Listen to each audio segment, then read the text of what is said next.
Mrs. Griselda Thorne had been teaching for 27 years. She thought she'd seen everything.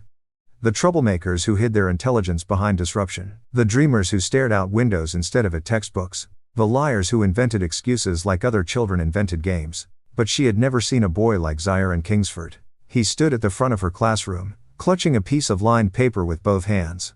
His clothes didn't fit right. His sneakers had seen better days. His coat, 2 sizes too big, hung on him like he was borrowing someone else's life. And he was reading an essay about his father. My father is a king without a castle. Ziaran read, his voice steady but soft. His name is Cassius Kingsford, and people call him the Iron Duke. He doesn't wear suits anymore, but he still walks like he owns every room he enters. He leads a brotherhood of men who ride motorcycles and protect people who can't protect themselves. Mrs. Thorne's lips curled. Not into a smile. Into something worse. Something that looked like pity but felt like poison. He taught me that a man isn't measured by what he has, Ziaran continued. He's measured by what he does when he has nothing. That's when Brick Sterling laughed. Loud. Sharp. The kind of laugh designed to cut. And Mrs. Thorne? She didn't silence him. She joined him. Ziaran, she said. And her voice carried that particular coldness that teachers use when they've already decided a child isn't worth believing. This is a family legacy assignment. Not creative writing. We're supposed to share real stories about real families. Ziaran's hands trembled on the paper. This is real, my dad. Your father works at an auto shop, dear. I've seen the paperwork. She adjusted her glasses, looked around the room like she was sharing a private joke with the other students. There's no need to embellish. The classroom erupted. Not everyone laughed. But enough did. Enough to make a 12-year-old boy feel like the floor was swallowing him whole. Bricks's voice cut through the noise. Iron Duke? More like Iron Broke. More laughter. Louder now. Mrs. Thorne didn't stop it. She watched it happen with that same thin smile. Like she was teaching Ziaran a lesson more valuable than anything in the curriculum. The lesson was simple: know your place. Ziaran sat down. He folded his essay twice and stared at his desk. He didn't cry. He'd learned not to cry a long time ago. Crying made things worse. Crying made you a target. But something inside him cracked. Something that had been holding together through 7 months of this school, 7 months of Brick Sterling, 7 months of teachers who looked at his free lunch card and decided he was already a statistic. He sat there, small and still, while his classmates' laughter faded into whispers and the lesson moved on without him. Mrs. Thorne thought that was the end of it. She thought she'd made her point. She thought Ziaran was just another poor kid with a big imagination and a father who probably wasn't worth writing about anyway. She was wrong. 3 miles away, in a parking lot behind a diner that smelled like coffee and motor oil, 20 motorcycles sat in formation. Chrome glinting. Engines cold but ready. And a man named Cassius Kingsford was about to get a phone call that would change everything. What Mrs. Thorne didn't know, what she couldn't have known, was that the man Ziaran wrote about was real. Every word.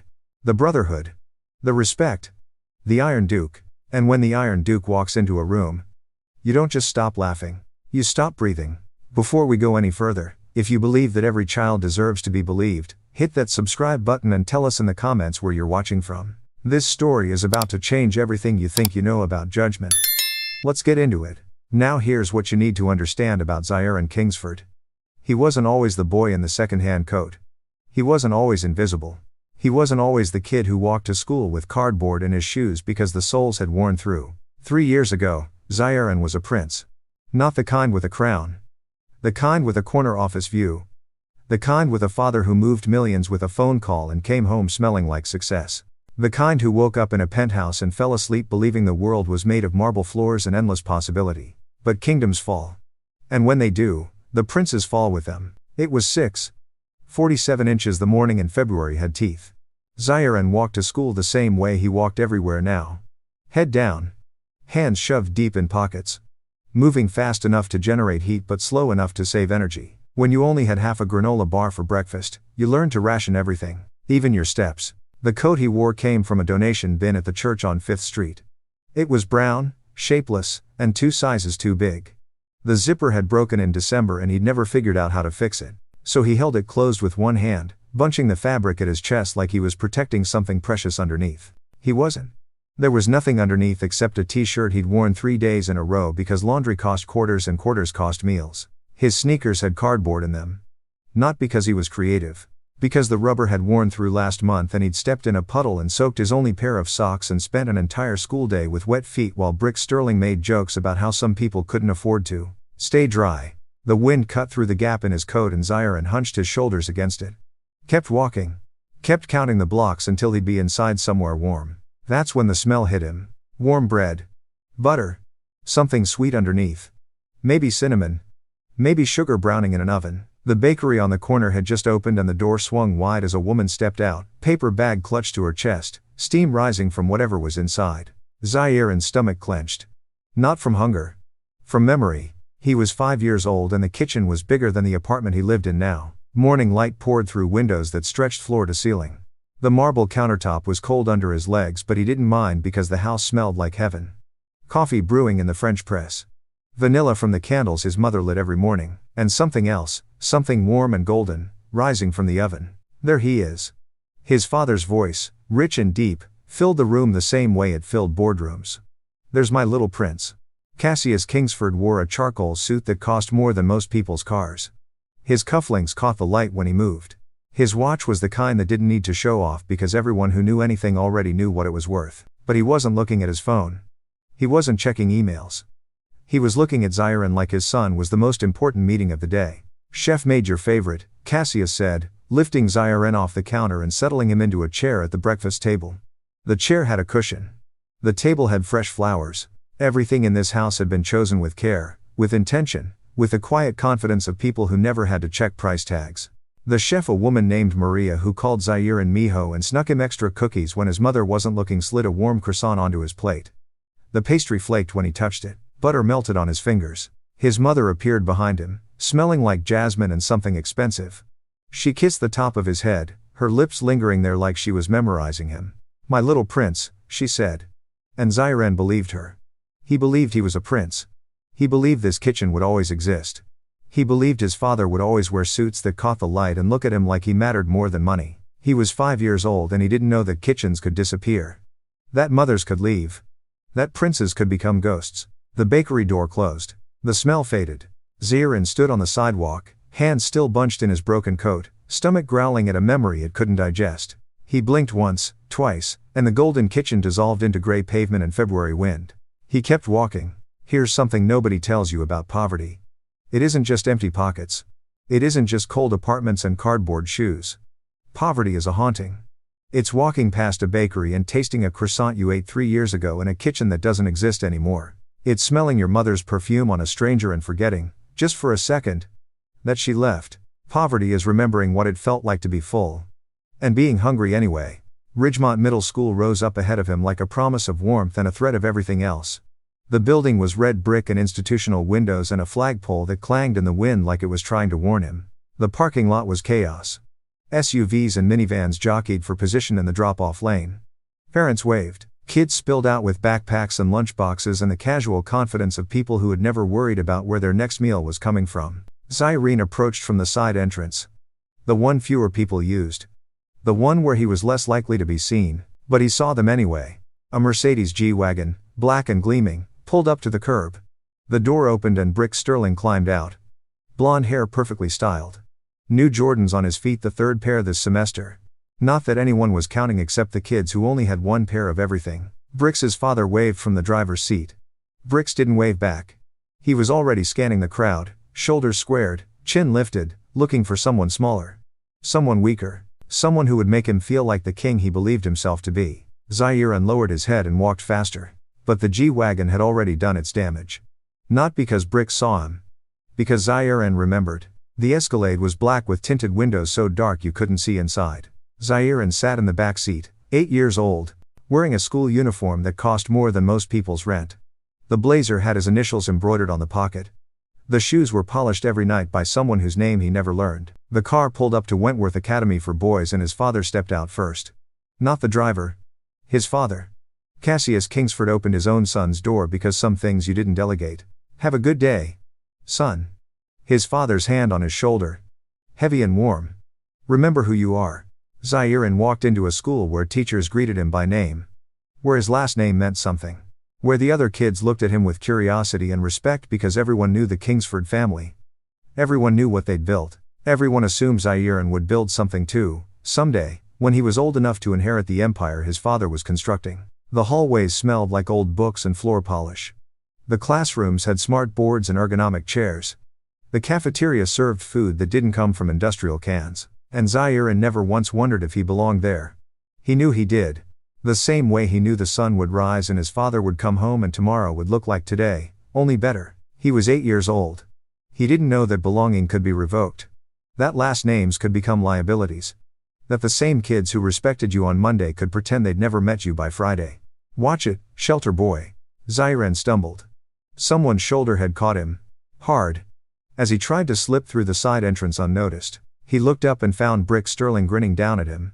G-Wagon confidence radiating off him like cologne. Didn't see you there. Brick's smile widened. You're so small now. Must be all those free lunches, huh? Heard they're not exactly nutritious. Two of Brick's friends laughed. The sound was sharp and practiced, the laughter of boys who had learned that cruelty was a kind of currency. Zairan said nothing. He'd learned that silence was safer than words. Words gave them ammunition. Silence gave them nothing to reload. What? No comeback. Bricks leaned closer. Your dad teach you that? Oh wait, your dad's too busy playing pretend biker to teach you anything. My dad says your old man used to be somebody. Says he stole a bunch of money and got caught. Says that's why you live above a laundromat now. Zairan's jaw tightened. His hands curled into fists inside his pockets. But he didn't respond. He couldn't. Because fighting back meant detention, and detention meant his father finding out, and his father finding out meant Cassius would come to school, and Cassius coming to school meant everyone would see the leather vest and the motorcycle, and then the whispers would get louder and the jokes would get worse, and that's what I thought. Brick stepped back, satisfied. See you in third period, shelter boy.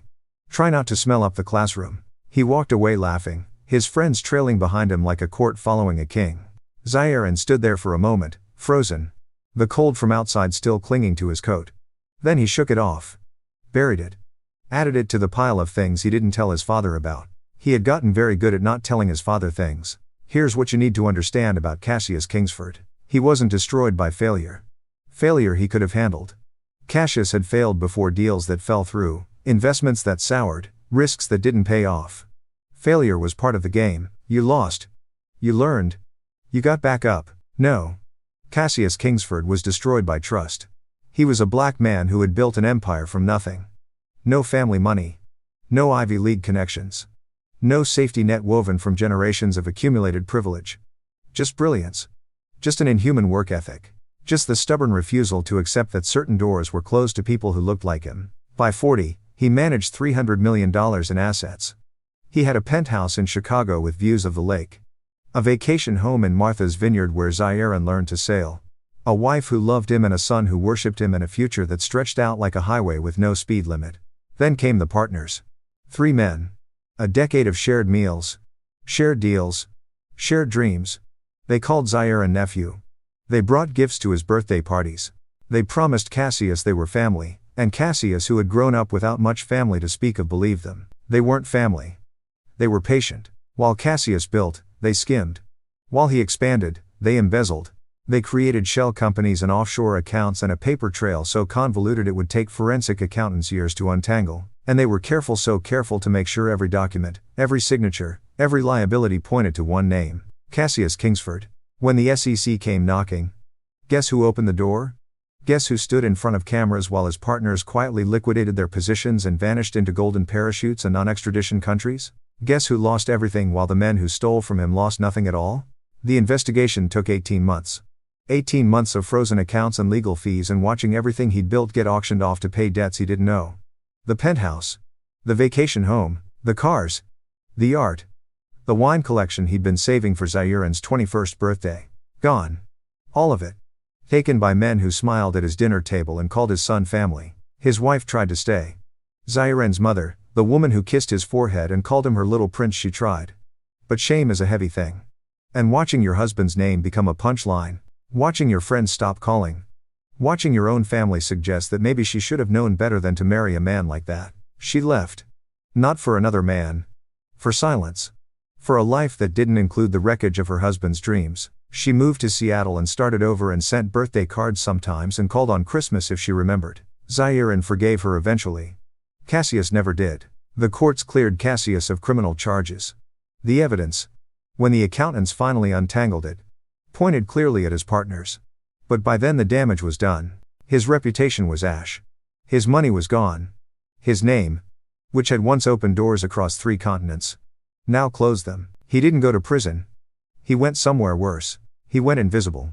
6 months after losing everything, Cassius was working in a repair shop outside Austin, Texas. Not the kind of shop with a waiting room and magazines and complimentary coffee while your car got serviced. The kind of shop with oil stains on the concrete floor and a radio that only picked up one station and customers who paid cash because their credit was as broken as his. Hands that once signed million-dollar deals now changed oil filters. Fingers that had shaken hands with senators now bled from stripped screws and stubborn bolts. Cassius didn't complain. He showed up at 7. He left at 6. He did the work because the work needed doing and rent needed paying and his son needed to eat. That's where the Iron Wolves found him. They came in on a Thursday afternoon. 3 of them. Riding motorcycles that looked like they'd been through war and won. They weren't looking for a broken executive. They weren't looking for a fallen king.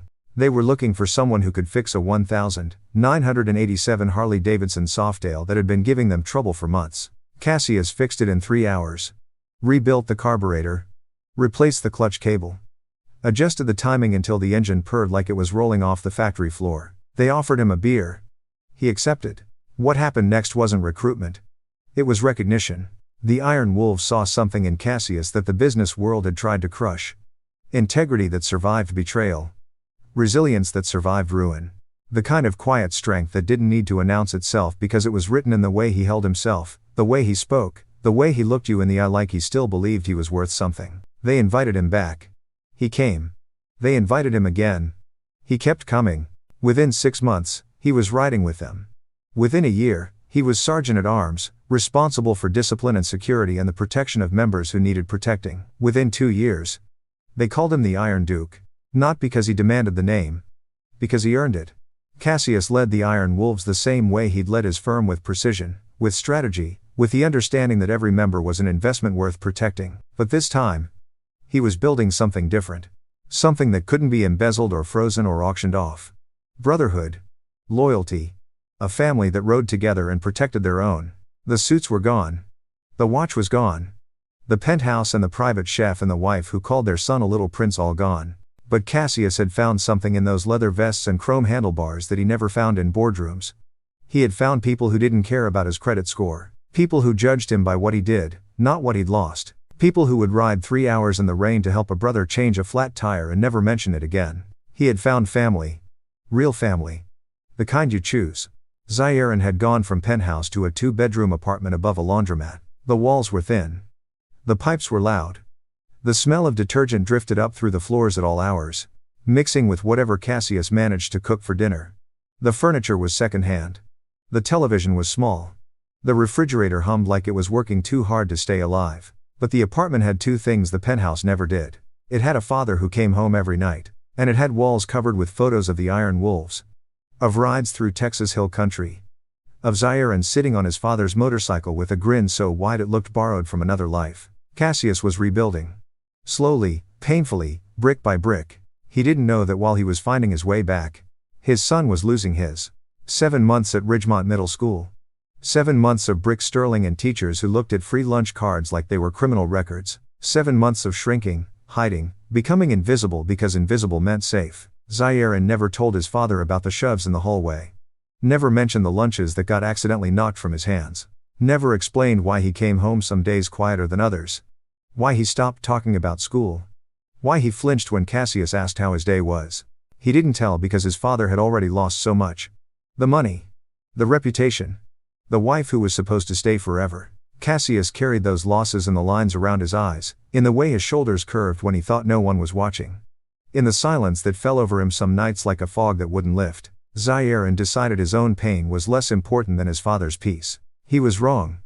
Catastrophically, heartbreakingly wrong, but he was 12 years old. And 12-year-old boys don't always know that protecting the people they love sometimes means letting those people protect them back. So he stayed silent. He endured. He wrote an essay about his father because the assignment asked about legacy and Cassius Kingsford was the only legacy that mattered to him anymore. He didn't know that essay would change everything. He didn't know that in 3 days, 20 motorcycles would shake the windows of Mrs. Thorne's classroom. He didn't know that the man he wrote about, the Iron Duke, the king without a castle, the father who'd lost everything except the one thing that mattered, was about to prove that every single word was true. But first, the phone call. First, the discovery. First, a father was about to learn what his son had been hiding for 7 months, and what happened next would bring the thunder. The classroom smelled like dry erase markers and stale air. Fluorescent lights buzzed overhead, casting everything in that flat, institutional glow that made even the brightest students look tired. Motivational posters lined the walls. Reach for the stars. Believe in yourself. Your future is bright, their edges curling from years of humidity and neglect. Mrs. Griselda Thorne stood at the front of the room, arms crossed, reading glasses hanging from a chain around her neck. She was 58 years old and had been teaching at Ridgemont Middle School for 27 of them. She had outlasted 4 principals, 3 superintendents, and countless education reforms that promised change and delivered paperwork. She had also outlasted her own compassion. It hadn't always been this way. There were photos in her desk drawer from the early years. Mrs. Thorne smiling, Mrs. Thorne hugging students at graduation, Mrs. Thorne staying late to help a struggling reader find his confidence. But those photos were buried now, under lesson plans and attendance sheets and the accumulated cynicism of nearly 3 decades watching children pass through her classroom like water through a sieve. Somewhere along the way, she had stopped seeing students as individuals. She had started seeing them as categories, the ones who would make it and the ones who wouldn't. The ones worth investing in and the ones who were already statistics waiting to be confirmed. The children in second-hand clothes. The ones who qualified for free lunch. The ones whose paperwork listed addresses in the poorer parts of town. Mrs. Thorne had decided long ago that these children required a different kind of teaching, not inspiration, expectation management. Preparing them for lives that would be smaller than they dreamed, because dreaming too big only led to disappointment. She thought she was being realistic.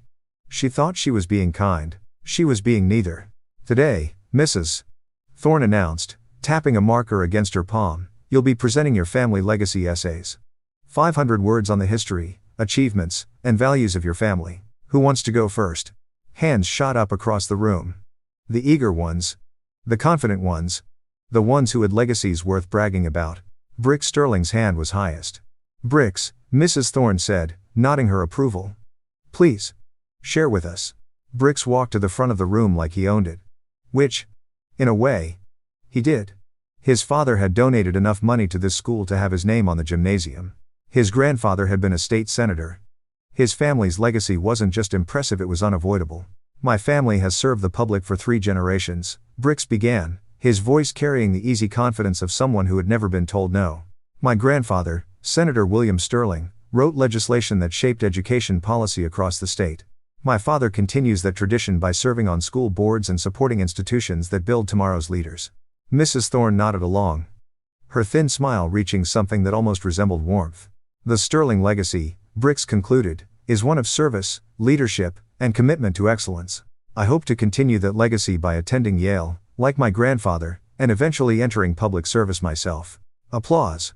Not required, but given anyway. Mrs. Thorne led it. Wonderful, Brix. Truly wonderful.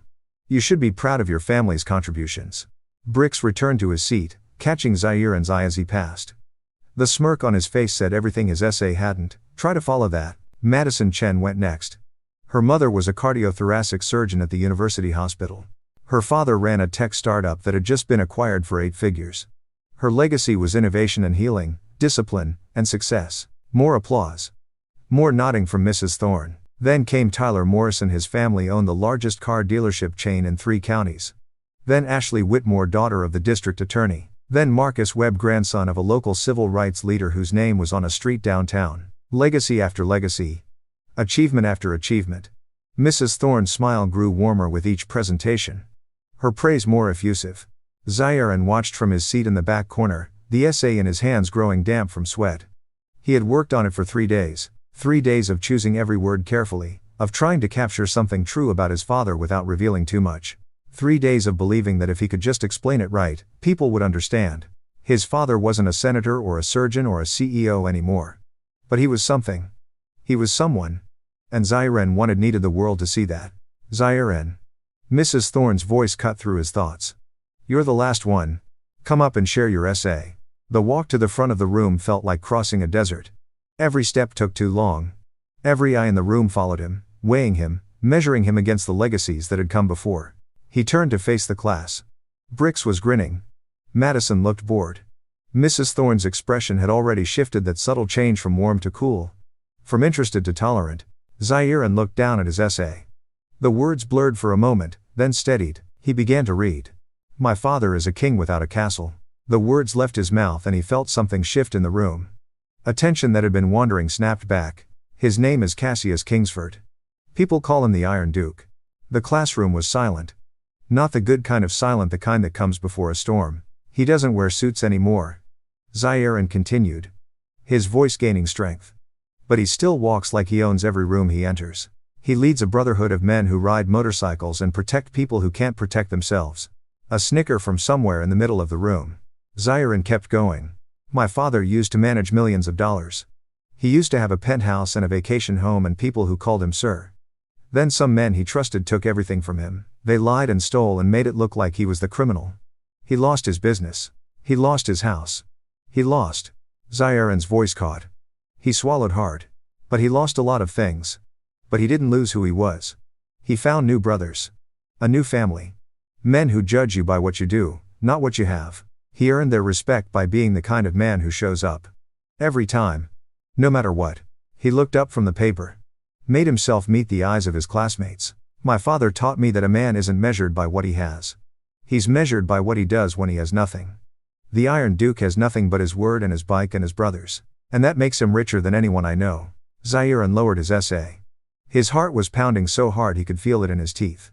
But he had done it, he had told the truth. He had spoken his father's name with pride. For 3 seconds. There was silence. Then Brix Sterling laughed. It wasn't a subtle laugh. It wasn't the kind of laugh you could pretend was about something else. It was loud and sharp and designed to wound. Iron Duke? Brix said. Not even trying to hide his amusement. What is this? A comic book. A few other students laughed. Nervous laughter, the kind that happens when someone breaks a rule and gets away with it. Zahiran waited for Mrs. Thorne to intervene. To tell Brix to be respectful. To remind the class that everyone's family was worthy of honor. She didn't. Instead, she smiled. That thin, cold smile that Zahiran had seen directed at him 100 times before. The smile that said she had known all along he would embarrass himself. The smile that said she was almost relieved he had confirmed what she already believed about boys like him. Zahiran, she said, and her voice carried that particular tone adults use when they're about to disguise cruelty as concern. This is a family legacy assignment. Not creative writing. It's not creative writing, Zahiran said. His voice came out smaller than he wanted. It's true. My dad really is. Your father works at an auto repair shop. Mrs. Thorne cut him off, her tone patient but final. I've seen the paperwork. I know your situation. There's no need to embellish. The word hung in the air. Embellish. A polite way of saying lie. I'm not embellishing. Zahiran's hands were shaking now, crumpling the edges of his essay. Everything I said is true. He really was. Zahiran. Mrs. Thorne held up a hand. I understand. It can be difficult when our family circumstances change.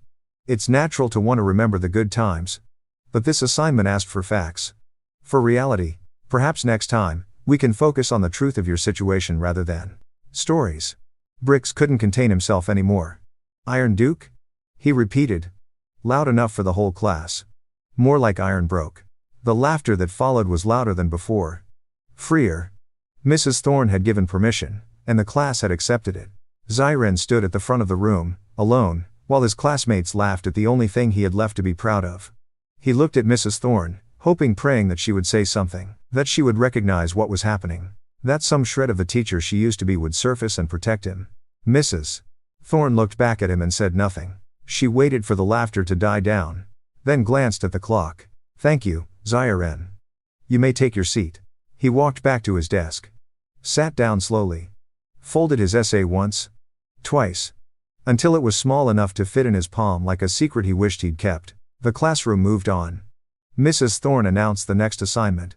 Students began packing up. The bell would ring in 5 minutes and everyone would scatter to their next class, their next distraction, their next forgetting. But Zahiran didn't move. Something had broken inside him. Not his heart that had already been cracked by too many small cruelties over too many months. This was something else. Something deeper. His trust. For 12 years, Zaire had believed that adults could be counted on. That teachers were supposed to protect you. That if you told the truth, people would believe you. That honesty was armor and goodness was rewarded. In the span of 5 minutes, Mrs. Thorne had taught him a different lesson. Adults couldn't be trusted. Teachers protected some children and sacrificed others. The truth didn't matter if no one wanted to hear it. And honesty wasn't armor, it was exposure. It was handing people a weapon and hoping they wouldn't use it. They always used it. Zaire sat at his desk and stared at nothing while the classroom emptied around him. The essay in his hand felt like evidence of a crime.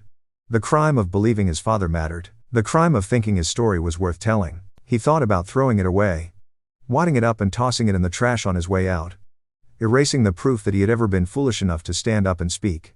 But he didn't. He slipped the folded essay into his backpack, between a math textbook and a notebook full of doodles he never showed anyone. He kept it because it was true. Because every word was true. Because even if no one else believed him, he knew who his father was. And someday somehow he would prove it. He just didn't know that someday was only 3 days away. Now here's the thing about Brix Sterling. He wasn't born cruel. Nobody is. Cruelty is taught. And Brix had excellent teachers. His father, Gerald Sterling, was a man who measured everything in terms of advantage. People were useful or they weren't. Relationships were transactional.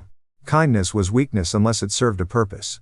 Gerald had built his fortune on these principles and saw no reason his son should operate differently. His mother, Patricia Sterling, was the kind of woman who smiled at charity galas while making cutting remarks about the recipients. She taught Brix that appearances mattered more than substance, that social hierarchy was real and worth defending, that some people were simply worth more than others. And the school Ridgemont itself had taught Brix the most important lesson of all. Consequences were for other people.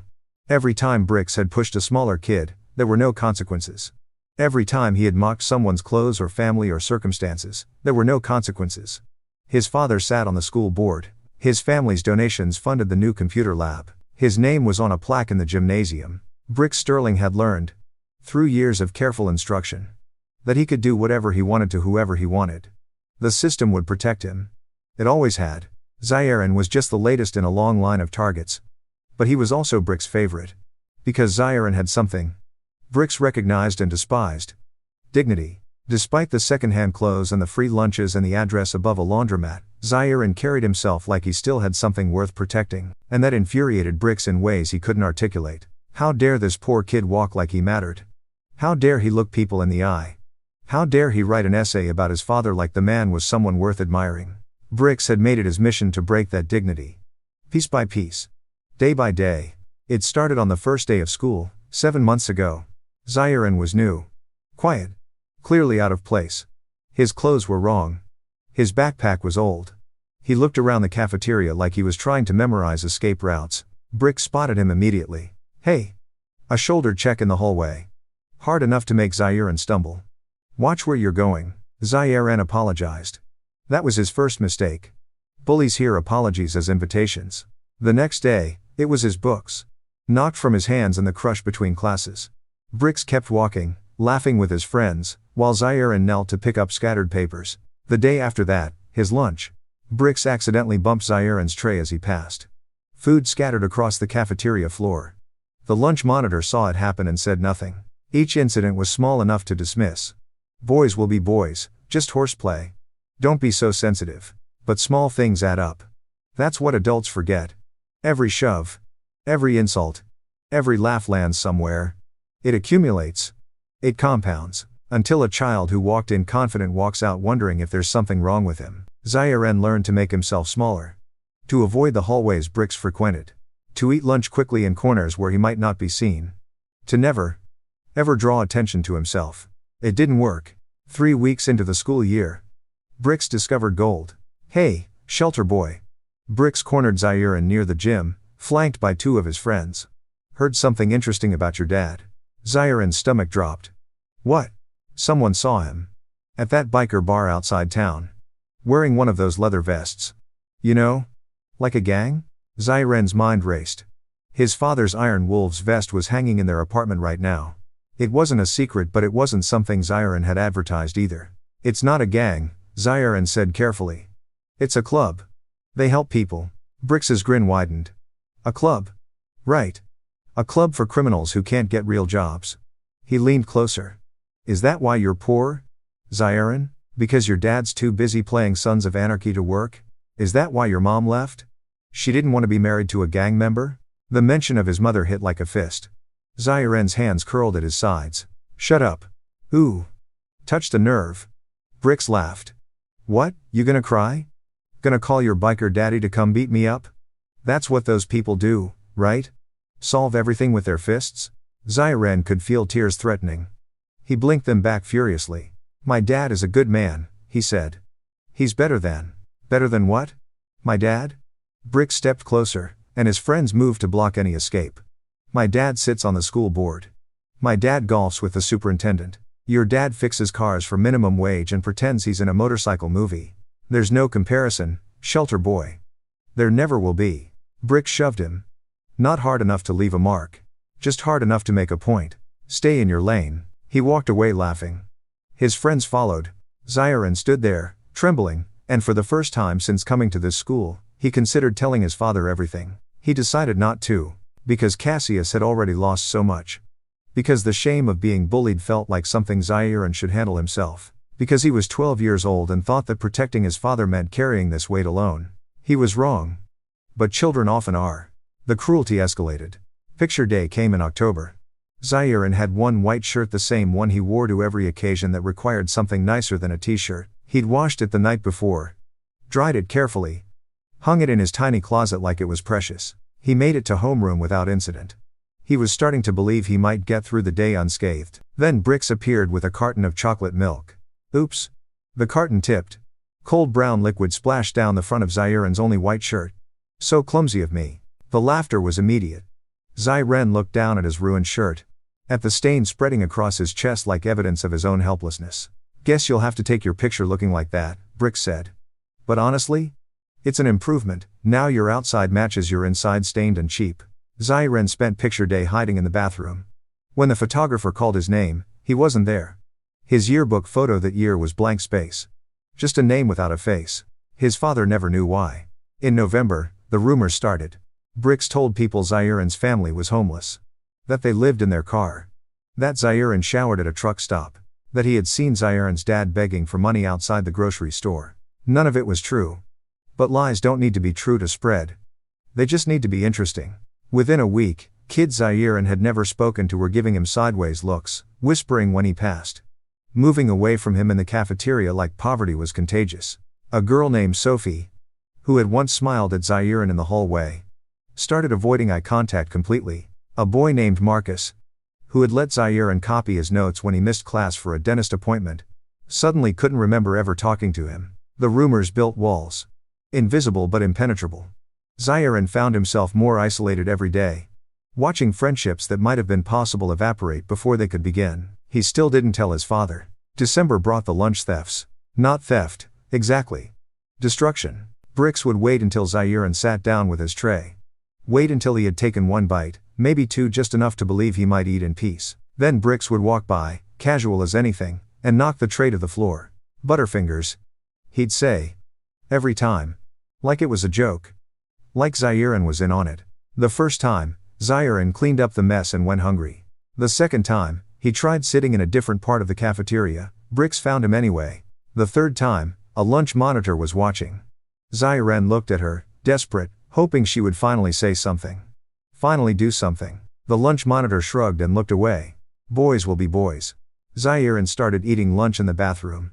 Sitting in a stall with his feet up so no one would know he was there. Eating whatever he could hide in his pockets. Trying not to make noise. A 12-year-old boy. Hiding in a bathroom stall. Eating alone because the adults who were supposed to protect him had decided he wasn't worth protecting. He still didn't tell his father. In January, Zahirin finally tried to get help. He went to Mrs. Patterson, the lunch monitor who had watched Brix knock his tray to the floor 3 times. I've noticed the situation with Brix, she said, not meeting his eyes. But you know, boys that age they roughhouse. It's normal. The best thing you can do is not react. If you don't give him a reaction, he'll get bored and move on. Zahirin stared at her. He's been doing this for 4 months. Mrs. Patterson smiled tightly. Try not to take it personally. He went to his guidance counselor, Miss Rodriguez, a woman with kind eyes and inspirational quotes on her wall about how every child could succeed. Bullying is a serious issue, Miss Rodriguez agreed. frowning at her notepad. Have you considered what you might be doing to attract this attention? Sometimes, when we project insecurity, it invites negative responses from peers. I'm not doing anything, Zirin said. I'm not blaming you, Miss Rodriguez interrupted gently. I'm just asking you to reflect. What signals might you be sending? How could you present yourself more confidently? She gave him a pamphlet about building self-esteem. It had a cartoon sun on the cover. Smiling, he went to Vice Principal Harrison. A man with a handshake like a dead fish and a wall full of plaques commemorating his mediocre career. Brix Sterling, Harrison repeated, writing the name down on a legal pad like he was taking it seriously. And you say he's been, what exactly? How? Zirin told him. Everything. The shoves. The insults. The lunch trays. The rumors. The chocolate milk on picture day. 7 months of misery compressed into 5 minutes of careful recitation. Vice Principal Harrison nodded along. Made sympathetic noises. Said things like I see and that's concerning and we take bullying very seriously here at Ridgemont. Then he picked up his phone. I'm going to call Brix's father, he said. Gerald Sterling is a good man. I'm sure this is all a misunderstanding. Boys that age. Sometimes they don't realize how their actions affect others. Zirin felt hope for the first time in months. The next morning, Brix found him before first period. Heard you snitched. Brix's voice was calm. Almost friendly. That made it worse. My dad talked to the vice principal. Cleared everything up. Explained that you've been having a hard time adjusting, that you're probably confused about what's really happening. Zirin's blood went cold. I'm not confused. Here's the thing, shelter boy. Brix stepped closer. My dad donates a lot of money to this school. My family's been here for generations. You've been here 7 months. He smiled. Who do you think they're going to believe? He walked away. Nothing happened to Brix. No detention. No suspension. No note in his file. The vice principal never followed up with Zirin. Miss Rodriguez never asked how he was doing. Mrs. Patterson kept watching lunch duty and kept seeing nothing. The message was clear. Some children are protected. Some children are prey. Zirin stopped asking for help after that. Now, if you're watching this and you remember being that kid, the one who told an adult and nothing happened, the one who learned that the system wasn't designed to protect you, I want you to do something. Drop a comment below. Tell me your story. Not for sympathy. For solidarity. Because there are children right now, today, in schools just like Ridgemont, learning the same lessons Zirin learned. And the more we talk about it, the harder it becomes for people like Mrs. Thorne and Vice Principal Harrison to pretend it isn't happening. Let's keep going. Because this story isn't over. Not even close. After the essay incident, Zirin stopped speaking in class. Not just in Mrs. Thorne's class, in all of them. He stopped raising his hand. Stopped asking questions. Stopped doing anything that might draw attention to himself. He came to school. He sat in the back. He did his work quietly and left the moment the bell rang. He moved through the hallways like smoke, trying to take up as little space as possible, trying to be invisible. It almost worked. But here's the thing about making yourself small. It doesn't make the bully smaller. It just makes you easier to break. The day after Mrs. Thorne laughed at his essay, Brix caught Zirin at his locker. Iron Duke, Brix said, loud enough for everyone in the hallway to hear. That's still the funniest thing I've ever heard. You actually thought people would believe that? You thought your loser dad was worth writing about? Zirin didn't respond. Didn't look up. Just kept putting books in his locker. Hands steady through sheer force of will. You know what's sad? Brix continued. You actually believe it. You actually think your dad is some kind of hero. Like wearing a leather vest makes him special. He laughed. My dad wears suits that cost more than your dad makes in a month. My dad shapes policy.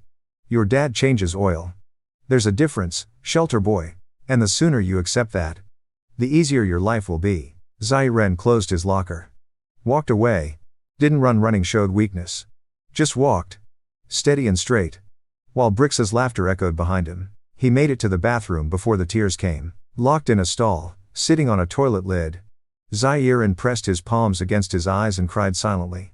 He had gotten good at crying silently. It was one of the skills you developed when your apartment walls were thin and your father was in the next room and you didn't want him to know that his son was breaking. He thought about the essay. About his father's face when he came home from work, tired but still finding energy to ask Zirin about his day.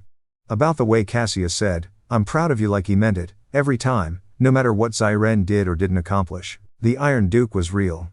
Zirin knew it. He had seen his father command a room full of bikers with nothing but a look. He had watched men twice his size defer to Cassius's judgment. He had felt safe, truly safe, for the first time in years when his father's brothers came over for dinner and treated Zaire like family. The Iron Duke was real, but no one believed him. And maybe, Zaire thought maybe that was the worst part. Not the shoves or the insults or the lunch trays scattered on cafeteria floors. The worst part was standing in front of a room full of people, telling the truth, and watching them laugh. The worst part was being right and being alone. He stayed in that bathroom stall until the bell rang. Wiped his eyes. Straightened his shirt. Went to his next class with a face that betrayed nothing. He had 3 more months until summer. 3 more months of Brick Sterling and Mrs. Thorne and a system that had decided he wasn't worth protecting. He could survive 3 more months. He had survived worse. He just had to stay invisible. Stay quiet. Stay small. What Zaire didn't know, what he couldn't have known, was that his father had just received a phone call, and the Iron Duke was done watching from a distance. The apartment above the laundromat was quiet except for the hum of machines below. Cassius came home at 7:43 p.m. Later than usual. There had been a transmission rebuild that took longer than expected, and his hands still carried the ghost of motor oil despite 3 scrubbings at the shop sink. He rolled his shoulders as he climbed the stairs, feeling every one of his 44 years in his joints. The door opened to the smell of microwave macaroni and the sight of his son hunched over a textbook at the kitchen table. The lamp cast a yellow circle of light around Zaire, making him look smaller than he was. Younger. Hey, little man. Cassius dropped his keys in the bowl by the door. How was school? Zaire didn't look up. His pencil kept moving across the page. Math problems. It looked like. Though Cassius couldn't see clearly from where he stood. Fine. One word. No details. No stories about what happened in class or who said what at lunch. Just fine. Cassius paused by the refrigerator. Hand on the door handle. He'd been hearing that word a lot lately. Fine. Everything was fine. School was fine. Friends were fine. Life was fine. Nothing was fine. Cassius knew it the way he knew when an engine was running rough even before the check engine light came on. Something was wrong with his son, and had been for months. Just fine? He pressed gently. Zaire's pencil stopped. For a moment, Cassius thought he might finally say something real. Might finally crack open whatever shell he'd been building around himself since September. Just fine, Dad. The pencil started moving again. Cassius stood there, caught between pushing harder and giving his son space. He'd been choosing space for weeks now, telling himself it was grief missing the old house, the old life, the mother who sent cards sometimes but never visited. Telling himself it was adjustment, new school, new town, new everything. Telling himself lies because the truth felt too heavy to carry. He grabbed leftover chicken from the fridge and sat down across from Zaire. They ate in near silence, the kind that used to feel comfortable but now felt like a wall. Cassius asked about homework. Zaire gave one-word answers. Cassius mentioned he might have the weekend off. Zaire nodded without looking up. At 9:15, Zaire said goodnight and disappeared into his room. Cassius stayed at the table, staring at the closed door, wondering when his son had become a stranger. The phone rang at 10:47 p.m. Cassius almost didn't answer. Unknown numbers were usually spam, extended warranties, political surveys, scams targeting people who sounded tired enough to fall for anything. But something made him pick up. Hello? Cassius? A woman's voice, familiar but he couldn't place it. This is Dana, Dana Morrison. My daughter goes to Ridgemont with your son, Dana Morrison. They'd met once, at a back-to-school night. Cassius had almost skipped because the other parents looked at him like he'd wandered in from another planet. She'd been one of the few who actually talked to him, asked about his work, mentioned her daughter was in Zaire's English class. Dana. Hey. Everything okay? A pause. The kind of pause that meant bad news was coming. I don't know how much you know about what happened today, she said carefully. But I thought you should hear it. My daughter told me something when she got home, and Cassius, I couldn't not call. His grip tightened on the phone. What happened? There was an essay assignment. Family legacy. The kids had to read them out loud. Dana's voice dropped. Your son wrote about you. Called you the Iron Duke. Talked about what you built. What you lost. How you lead the Iron Wolves. Cassius's chest tightened. Zaire had written about him? About the club? He hadn't said a word about any assignment. And? He prompted, though part of him already knew. The teacher laughed at him. Mrs. Thorne. She told him in front of everyone that he was making it up. That his essay was creative writing, not reality. That he should stick to the truth about his situation. The word hit like a punch. Situation. Like Zairan's life was a problem to be managed. And then some kid, Brick Sterling. He piled on. Made jokes. Called you iron broke. The whole class laughed. Cassius. My daughter, said Zairan, just sat down, folded up his paper. Didn't say another word the rest of the day. Cassius couldn't speak. His son had stood up in front of his classmates and defended him. Had called him a king. Had said he was proud of who his father had become, and they had laughed. I know it's not my place. Dana continued. But I've been watching your boy shrink for months. He used to walk with his head up. Now he looks like he's trying to disappear. And today they tried to take the one thing he was still proud of. I thought you should know. Thank you. The words came out rough. Dana. Thank you for telling me. What are you going to do? What are you going to do? Cassius looked toward Zairan's closed door. Behind it, his son was probably lying awake, replaying the humiliation, wondering why he'd ever thought telling the truth was worth it. I'm going to make it right. He didn't sleep that night. Instead, he sat at the kitchen table with a cold cup of coffee and thought about all the signs he'd missed, the one-word answers. The way Zairan stopped talking about school. The bruises he'd noticed once or twice, explained away as gym class, as clumsiness, as nothing. It wasn't nothing. It was 7 months of something.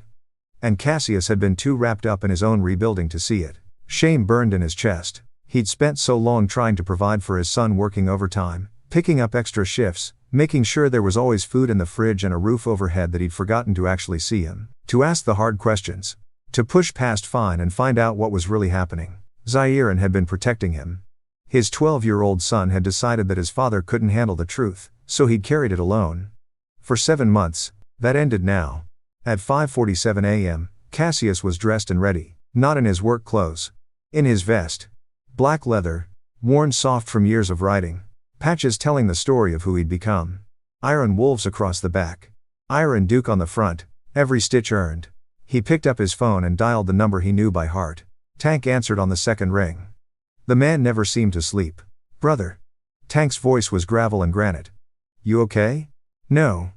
Cassius kept his voice low, mindful of the thin walls and his sleeping son. I need the brothers. All of them. A pause. Tank had known Cassius long enough to hear the weight behind those words. What happened? Someone laughed at my son. A teacher. Made him feel ashamed of who I am. Who we are. Cassius felt his jaw tighten. He wrote an essay about me, Tank, called me a king without a castle. Said he was proud of his father. And they laughed at him. Made him think he was a liar. Tank's exhale was heavy. That boy wrote the truth. I know. And someone made him feel small for it. I know. Another pause. When Tank spoke again, his voice had dropped into something dangerous. Not violent. Tank had left violence behind years ago. Something worse.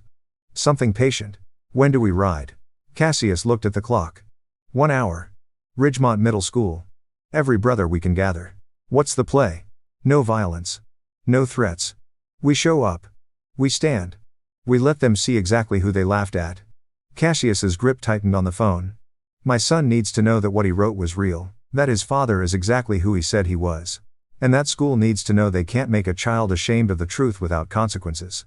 Tank was quiet for a moment. Then, I'll make the calls. See you in 60. The line went dead. By 6:30 a.m., word had spread through the Iron Wolves network like fire through dry grass. 23 confirmed. Brothers and sisters from across the region. Some driving an hour or more just to be there. Tank had called each one personally, and each one had asked the same question. What time? Not why. Not what's the plan. Not is this necessary. Just. What time? That was brotherhood. That was family. When someone's child was hurt, you showed up. You didn't ask for details. You didn't calculate whether it was worth your mourning. You got on your bike and you rode. Cassius stood in the parking lot of a gas station 3 miles from Ridgemont Middle School and watched them arrive. Tank pulled in first, his Harley rumbling like a waking giant, his gray beard catching the early light. Then Stitch Elena Rodriguez. Pediatric nurse. Single mother. One of the fiercest people Cassius had ever known. Then Gospel, Bishop, Wrench, Shadow, one after another, Chrome and Leather filling the lot. 20 men and women. Most of them with their own stories of loss. Of rebuilding. Of finding family in unexpected places. Most of them had children of their own. All of them had been underestimated at some point. Looked at and dismissed. Judged by their appearance instead of their character. They knew what it felt like to be laughed at. And they knew what it felt like to prove people wrong. Tank approached Cassius, helmet under one arm. Full count. 23 including you. He glanced toward the school's direction. What does your boy know?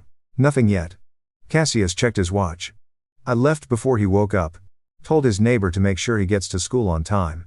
So he'll be in class when we arrive. That's the point. Cassius met Tank's eyes. I want him to see us. I want him to know that what he wrote wasn't a fantasy. I want every kid who laughed at him to understand exactly who his father is. Tank nodded slowly. And the teacher? Her too. Cassius's jaw tightened. I'm not there to threaten anyone. I'm there to be seen.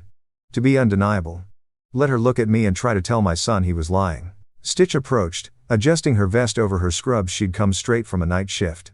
You ready, Iron Duke? Cassius looked at the assembly of bikers. Men and women who had rearranged their mornings, cancelled their plans, ridden through dawn because a 12-year-old boy had been made to feel small. Yeah, he said. Let's ride. Mrs. Thorne was conjugating verbs when the world started shaking. Third period. 10:47 a.m. 23 students sat in neat rows. Notebooks open. Pencils moving. Minds wandering toward lunch. The fluorescent lights buzzed overhead. The motivational posters curled on the walls. Everything was exactly as it had been for 27 years. Then the water in Mrs. Thorne's glass began to tremble. Small ripples at first. She noticed them absently. The way you notice a fly buzzing near a window. Probably a truck passing by. Construction on the highway. But the ripples grew larger. The glass started sliding toward the edge of her desk. Students looked up from their notebooks. The windows rattled in their frames. And then she heard it. A sound like distant thunder, except the sky outside was clear blue. A rumble that started low and built steadily, rhythmically, like a heartbeat made of metal and fire. 20 engines, maybe more. Their individual voices blending into a single roar that shook the building's foundation. What the dot? A student near the window stood up without permission. Then another.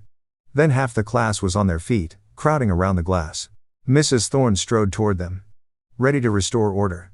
But when she reached the window, the reprimand died in her throat. 20 motorcycles were pulling into the school parking lot. They didn't park in the designated spaces. They didn't follow the arrows painted on the asphalt. They rolled in formation a perfect V-shape, like geese migrating or fighter jets approaching, and stopped directly in front of the main entrance. Engines died in sequence, one after another, until the silence felt louder than the noise had been. Chrome glinted in the morning sun. Leather vests bore patches and insignias. The riders dismounted in unison. A choreography born from years of riding together. And at the front of the formation, a man stood alone. Mrs. Thorne's mouth went dry. He was tall, broad-shouldered. A salt and pepper beard framed a face that held both weathering and dignity. He wore his vest like armor, patches telling a story she couldn't read from this distance. But she could read his posture. His confidence. The way he surveyed the school building like he was assessing what he owned. She had seen men like this before. In movies. In news reports about gang activity. In her own fearful imagination when she drove past the wrong part of town. But she had never seen one walking toward her classroom. Mrs. Thorne? A student's voice, small and uncertain. What's happening? She didn't answer. Because she had just noticed something that made her blood run cold. Zyren Kingsford was standing at the window too. And he wasn't scared. He was staring at the man in front, the one who walked like a king with an expression she had never seen on his face before. Recognition. Hope. And something that looked terribly like vindication. The classroom door opened slowly. Not kicked in. Not thrown wide. Just opened, with a deliberate patience that somehow made it more unsettling than violence would have been. Cassius Kingsford stepped inside. Behind him, two others entered, a massive man with a gray beard and arms like tree trunks. And a woman in scrubs with kind eyes and a jaw set like concrete. Beyond them, through the open door, Mrs. Thorne could see the hallway filling with leather vests. The students froze. 23 children who had been giggling and whispering moments ago now sat in perfect silence, eyes wide, breath held. Mrs. Thorne's chalk slipped from her fingers. It hit the floor and shattered into 3 pieces. Cassius didn't look at her. He walked directly to the back corner of the room, where Zyren sat alone at his desk, and he knelt. Not dramatically. Not for show. He knelt the way a father kneels when he needs to look his son in the eye. Zyren. The boy's face was a war zone of emotions. Shock. Confusion. Relief. Fear. And underneath it all, something fragile and desperate that looked like hope. Dad? His voice cracked. What are you? How did you? I heard what happened. Cassius kept his voice low, meant only for his son, But the silent room carried every word. I heard what they said. About me. About us. About that essay you wrote. Zahiran's eyes welled. He looked away. Ashamed. As if being defended was somehow worse than being attacked. I didn't want you to win. I know. Cassius reached out and placed a hand on his son's shoulder, heavy, warm, unshakable. You were trying to protect me. The way you've been trying to protect me for 7 months. Carrying everything alone because you thought I couldn't handle it. A tear escaped down Zahiran's cheek. He wiped it roughly with the back of his hand. But here's what you need to understand. Cassius's voice was steady as bedrock. You wrote the truth. Every single word. The Iron Duke is real. The Brotherhood is real. And I have never not once in your entire life been more proud of you than I am right now. Zahiran looked up. His father's face was blurry through tears. But the words landed somewhere deep. Somewhere that had been waiting to hear them for months. They laughed at you, Cassius continued. They tried to make you ashamed of me. Of who we are. Of what we've built. He glanced toward the window, where 20 motorcycles gleamed in the sun. So I brought some friends. To remind you and everyone else that you don't have to be ashamed. Not ever. Not of me. Not of us. Not of the truth. He stood. Turned. And finally looked at Mrs. Thorne. She had retreated to her desk, hands gripping the edge like it might anchor her to reality. Her face had gone pale. Her authority, which had filled this room for 27 years, had evaporated the moment 20 bikers pulled into her parking lot. Mrs. Thorne. Cassius's voice was calm. Almost conversational. That made it worse. I understand you had some thoughts about my son's essay. She opened her mouth. Closed it. Tried again. Sir. You can't just, this is highly inappropriate. I'm going to have to call. You told my son he was lying. Cassius took a step forward. Not threatening. Just present. Undeniable. You told him that his father, the man he wrote about with pride, was a fantasy. A made-up story. Something a poor boy invented to feel important. Another step. You looked at his second-hand clothes and decided you knew everything about him. You saw the free lunch card and wrote off his entire family. You heard him speak his truth and you laughed. Mrs. Thorne's back hit the whiteboard. She had nowhere left to retreat. I want you to look at me. Cassius stopped 3 feet away, close enough to see the fear in her eyes. Really look. I'm the man he wrote about. I've sat in boardrooms that would make your head spin. I've closed deals worth more than this school's annual budget. I've lost everything and built it back with these hands. He held them up. Calloused. Scarred. Strong. And when I rebuilt, I didn't rebuild alone. I rebuilt with brothers who would ride 3 hours before dawn because a child was hurting. I rebuilt with people who judge a man by what he does, not what he has. He lowered his hands. You were wrong about my son. You were wrong about me. And you were wrong to think that a black boy's story about his father couldn't possibly be true. The silence that followed was absolute. No one moved. No one breathed. 23 students stared at the confrontation unfolding before them, witnessing something they would remember for the rest of their lives. Then Cassius turned to the corner of the room where Brick Sterling sat. The boy had made himself as small as possible, hunched in his seat, face drained of color. The confidence that had carried him through 7 months of cruelty had vanished the moment real strength walked through the door. You. Cassius's voice was quiet. Stand up. Bricks didn't move. From the doorway, Tank spoke. A single rumble of sound that filled the room. The man said stand. Bricks stood. His legs were visibly shaking. Cassius approached him slowly. I know who you are. I know what you've done. 7 months of making my son's life miserable. The names. The shoves. The lunches you knocked out of his hands. The lies you spread about his family. Bricks's mouth opened. But no sound came out. You thought you could do whatever you wanted because your father has money. Because your name is on a plaque somewhere. Because the adults who should have stopped you decided you weren't worth the trouble. Cassius leaned slightly closer. That's over now.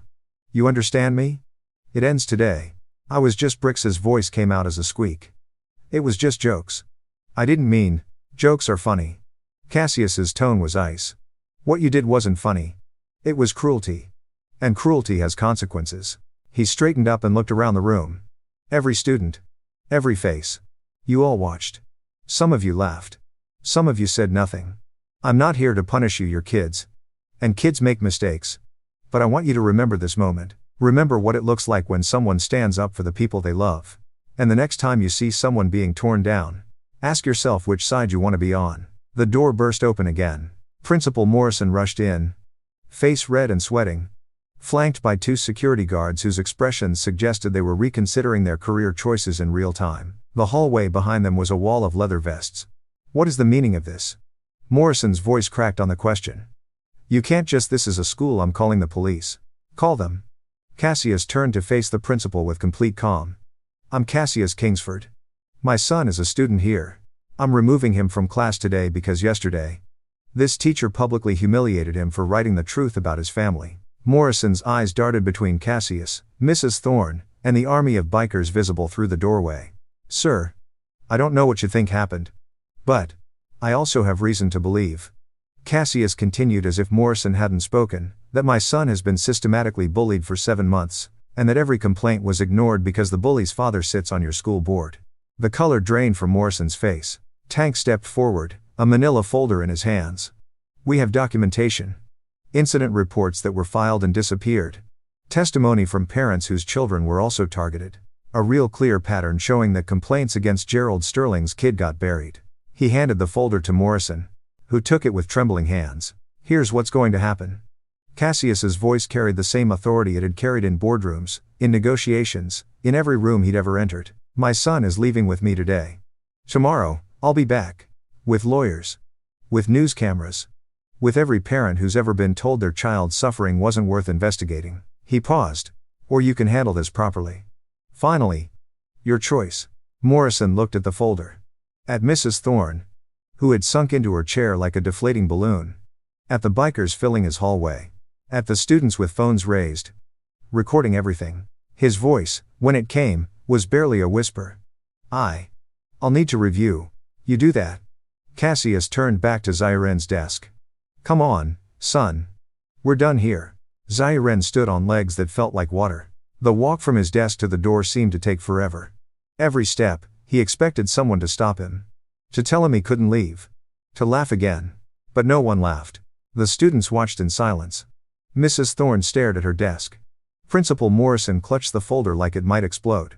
And the bikers, 20 of them, parted to let Zairen through, then fell in behind him like an honor guard. His father's arm settled around his shoulders. Heavy. Warm. Real. They walked through the hallway, past open classroom doors where teachers and students had stopped everything to watch. Past the front office, where the secretary pressed herself against the wall. Past the trophy case and the motivational banners and all the things that had felt so permanent and are now felt like scenery. The front doors opened onto sunlight and chrome. 20 motorcycles gleamed in the parking lot. The formation waited. Patient. Engines silent but ready. Cassius stopped at his bike, a black Harley Davidson that had carried him through grief and rebuilding and everything in between. He pulled a helmet from the saddlebag and held it out to his son. You ready? Zairen took the helmet. His hands were shaking. Dad. His voice broke. I'm sorry. I should have told you. I thought if you knew, it would make everything harder for you. You'd already lost so much. And I didn't want to be another problem you had to. Cassius knelt. Eye to eye. The same way he'd knelt in the classroom. But now there was no audience except the brothers who had ridden to stand with them. Listen to me. His voice was firm and gentle at once. You are never a problem. You hear me? Never. Protecting you is not a burden. It's the reason I get up in the morning. It's the reason I keep going. You are the only thing I didn't lose, Zairen. The only thing that matters. Zairen's tears fell freely now. He didn't try to hide them. That essay you wrote? It was perfect. Every word was true. And I'm going to spend the rest of my life making sure you never have to be ashamed of that truth again. He stood, pulled Zairen into a hug that carried everything words couldn't. Then he climbed onto the Harley and waited while his son settled behind him, arms wrapping around his father's waist the way they had 1,000 times before, but somehow different now. Stronger. The engine roared to life. One by one, the others followed. 20 voices joining in a chorus of thunder that rolled across the parking lot and shook the windows of Ridgemont Middle School. The formation pulled out. Zairen looked back once. He saw faces at every window. Students who had laughed at him watching him ride away surrounded by an army. Teachers who had ignored him finally forced to see. And Mrs. Thorne. Standing at her classroom window. Looking small. Looking wrong. Looking exactly like what she was, a woman who had bet against the wrong boy. Zairen turned forward. Tightened his grip on his father.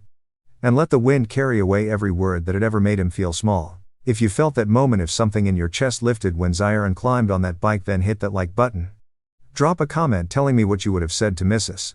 Thorne. Because this story isn't over. The ride home was just the beginning. What happened next changed Ridgemont forever. 72 hours. That's how long it took for Ridgemont Middle School to experience something it had never faced in its 43-year history: actual accountability. The Iron Wolves didn't ride away and forget. That's not what family does. By the time Cassius and Zairen had pulled into the parking lot of the apartment above the laundromat, Tank was already on the phone with Marco Reyes, attorney, Iron Wolf member, and the kind of lawyer who had spent 20 years making powerful people very uncomfortable. By that evening, 3 more lawyers from the Brotherhood had joined the effort. They pulled public records, they filed Freedom of Information requests, they talked to parents who had been silent for years because they believed silence was safer than fighting. They were wrong. Silence had never been safety. It had only been delay. Day 1. The local news arrived. A reporter named Christine Valdez had received an anonymous tip, though anyone paying attention could have guessed where it came from, about a biker brotherhood exposing bullying at a local school. She expected a conflict story, violence, drama, men in leather threatening children. What she found was a folder full of documentation and a line of parents willing to speak on camera. "My daughter reported being pushed down the stairs," one mother said, her voice trembling with years of suppressed anger. "The school told me she was probably being dramatic." 3 weeks later, Brick Sterling broke her arm on the playground. "They called it an accident. My son stopped eating lunch at school," another parent said. "When I asked why, he said Bricks took it from him every day. I complained to the principal. He said he'd look into it. My son went hungry for 2 more months." Story after story. Parent after parent. A pattern so clear it would have been embarrassing if anyone at Ridgemont had been capable of shame. The news segment aired at 6 p.m. By 7 p.m., the school's phone lines were overwhelmed. By 8 p.m., the superintendent had issued a statement promising a thorough internal review. By 9 p.m., Gerald Sterling's name was trending on local social media, and not in a good way. Day 2. The resignations began. Gerald Sterling went first. A brief statement about wanting to spend more time with family that fooled exactly no one. The school board accepted his resignation with a speed that suggested they'd been waiting for an excuse. Mrs. Thorne was placed on administrative leave pending investigation. 27 years of teaching, and she would spend her final months processing paperwork in a windowless office, far from the children she had failed to protect. Vice Principal Harrison announced his retirement effective immediately. The guidance counselor, Miss Rodriguez, transferred to a different district. The lunch monitor who had watched Bricks knock Zairen's tray to the floor 3 times without intervening quietly resigned and moved out of state. One by one, the people who had looked away found that looking away was no longer an option. Day 3. The Sterlings vanished. Bricks was withdrawn from Ridgemont and enrolled in a private school across town. The family put their house on the market 2 weeks later. Within a month, they were gone, relocated to another state, starting over somewhere their name didn't carry the weight of what they'd allowed their son to become. Some people said they felt sorry for Bricks. That he was just a kid. That he deserved a second chance. Maybe. But second chances are earned, not given. And Brick Sterling had spent 7 months proving he didn't understand the difference between jokes and cruelty. That education would take years. Maybe a lifetime. For now, he was someone else's problem. What the news didn't cover, what the reporters never knew to ask about, was what happened in the quiet hours after the thunder faded. The night after the confrontation, Cassius and Zairen sat on the tiny balcony of their apartment. The laundromat hummed below. The smell of detergent drifted up through the floorboards, a smell Zairen had once hated because it reminded him of everything they'd lost, but now felt almost like home. The sun was setting, painting the sky in shades of orange and pink that looked too beautiful to be real. "Dad?" Zairen's voice was soft. "Yeah? Do you miss it? The old life?" Cassius was quiet for a long moment. Below them, someone loaded quarters into a dryer. A car passed on the street. Music thumping through open windows. "Sometimes," he admitted, "I miss knowing what tomorrow would look like. I miss the security of it. The predictability." He paused. "I miss your mother." Zairen nodded. He missed her too. Not the woman who sent birthday cards sometimes, but the woman he remembered from before. The one who smelled like jasmine and called him her little prince and kissed his forehead every morning like it was a ritual. "But here's what I don't miss." Cassius turned to look at his son. "I don't miss the men who smiled at me while they planned my destruction. I don't miss working 80-hour weeks and missing your school plays. I don't miss counting money and feeling empty inside." "What do you mean?" "I mean we had everything, Z. The house, the cars, the vacation home, but I was never there. Not really. I was always working, always chasing, always trying to build something bigger." His voice grew heavy. I missed so much. Your first steps. Your first words. The time you fell off your bike and needed stitches. I was in a meeting. Your mom had to handle it alone. Zairan remembered that day. He still had the scar on his knee. I thought I was building something for you. Cassius continued. A legacy. An inheritance. Something you could be proud of. He shook his head. Turns out the legacy wasn't the money. It was never the money. What is it? Then, Cassius reached over and put a hand on his son's shoulder. It's this. Sitting here with you. Being present. Actually knowing who you are instead of just knowing your grades and your schedule. He smiled. A sad and grateful smile. I lost everything, Zairan, but I found something I didn't know I was missing. Time. Brothers who would die for me. And a son who writes the truth even when it's terrifying. Zairan felt tears threatening again. He let them come this time. I was scared, he admitted. When I stood up to read that essay. I was so scared they'd laugh. They did laugh. I know. And you know what? Cassius squeezed his shoulder. You survived. You're still here. Still standing. That's not nothing, son.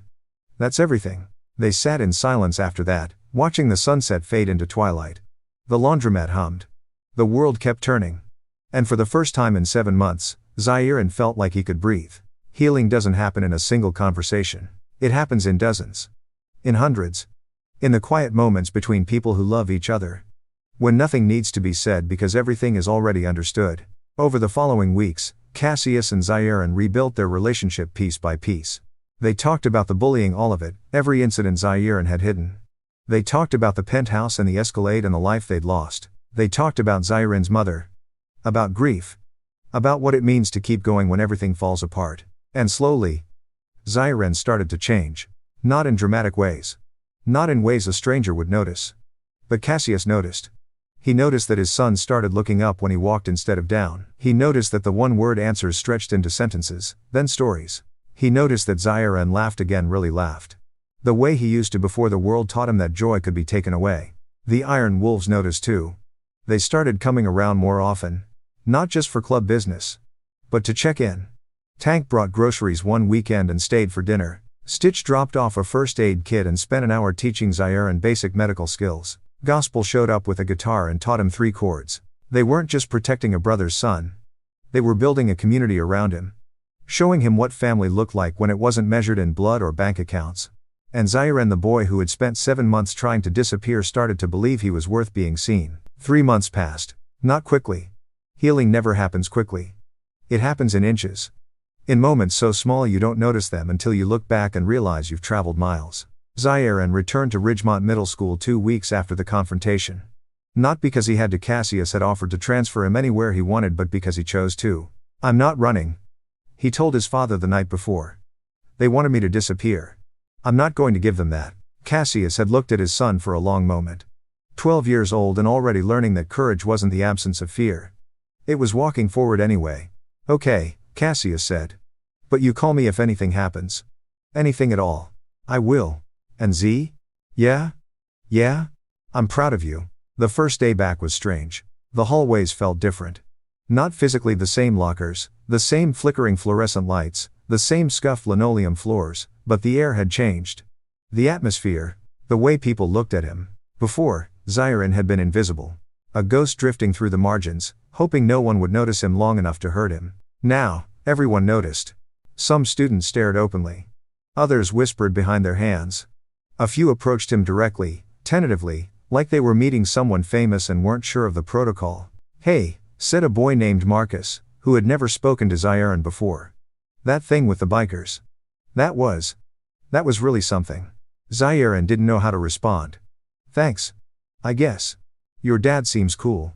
He is. Marcus nodded awkwardly, then drifted away. But he smiled before he left. A real smile. The kind that said maybe. Possibly. There was potential for friendship here. It happened again at lunch.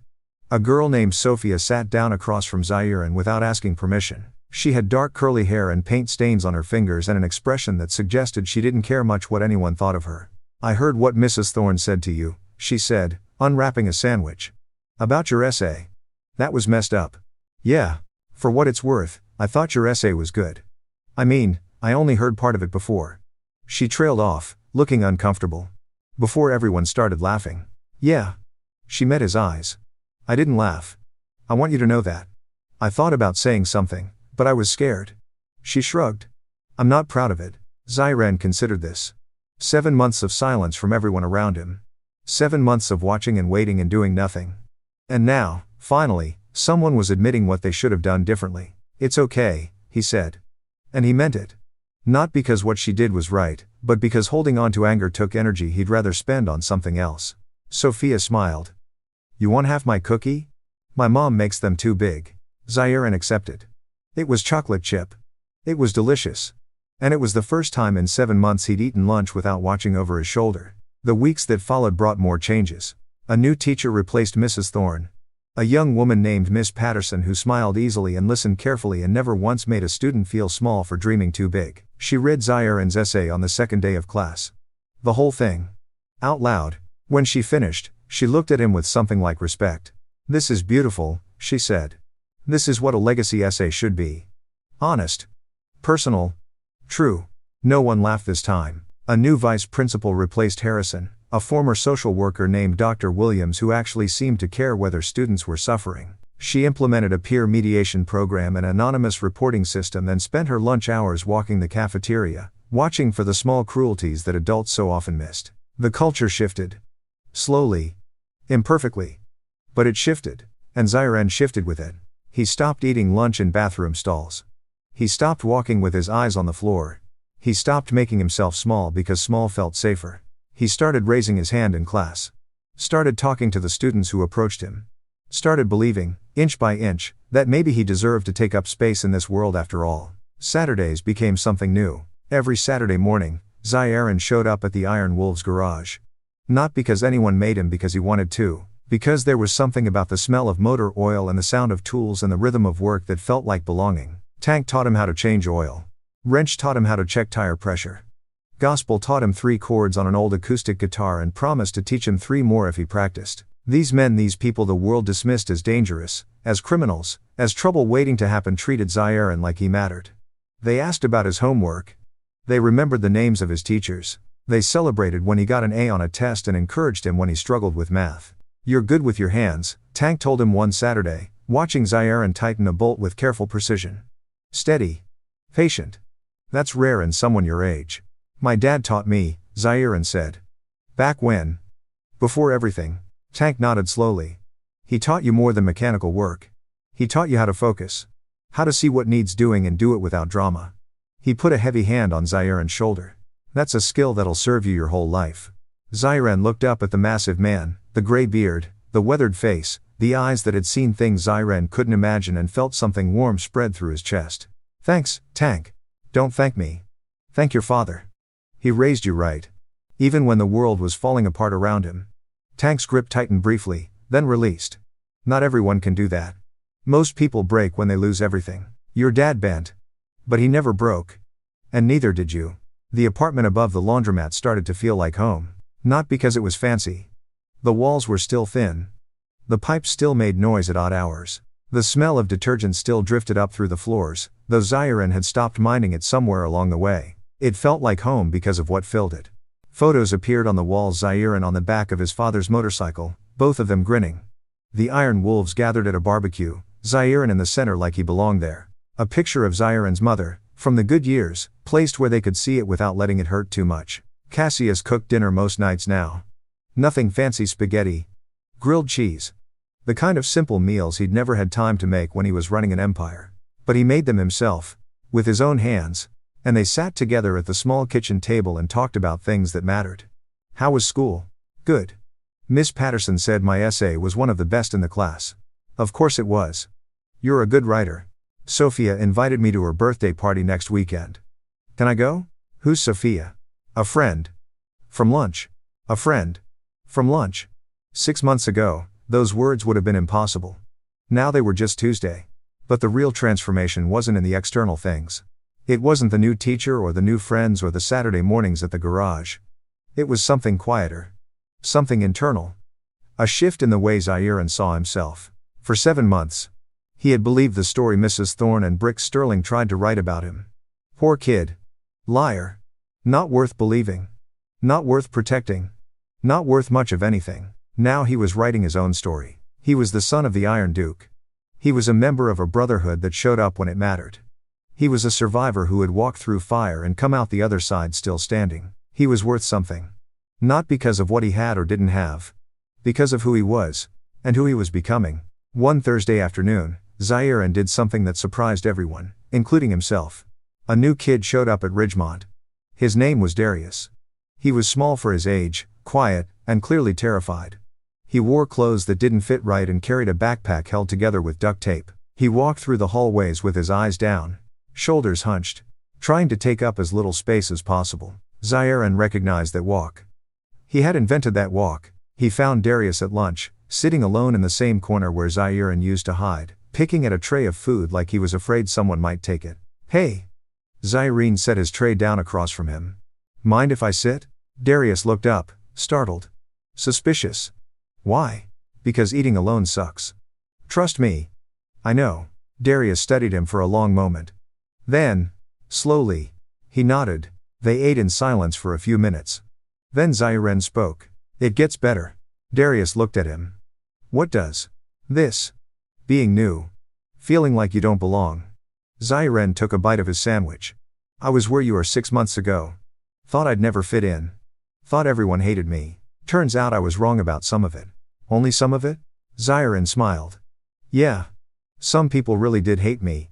But some people were just waiting to see if I was worth knowing. You've got to give them a chance to figure it out." Darius was quiet for a moment. Then, "How do you do that? Give people a chance when they might just hurt you?" It was a good question. Zairan had asked himself the same thing 100 times. "You remember that not everyone is the same," he said finally. "You remember that the people who hurt you aren't the whole world. Just part of it. And you find the parts that don't hurt. You hold on to those." Darius nodded slowly. He didn't look convinced. But he looked less afraid. "Thanks," he said quietly. "Don't thank me yet, wait until I introduce you to Sophia. She's going to talk your ear off about art projects." For the first time, Darius smiled. The Iron Wolves clubhouse smelled like barbecue smoke and motor oil. It was a Saturday in late spring, warm enough that the garage doors were thrown open to catch the breeze. Motorcycles gleamed in the afternoon sun. Music played from somewhere old rock, the kind that sounded like rebellion and freedom mixed together. Children ran through the lot, laughing, while their parents nursed beers and watched with easy contentment. This was family day. Once a month, the Iron Wolves opened their clubhouse to family members' wives, husbands, children, anyone who belonged to the people who belonged to the club.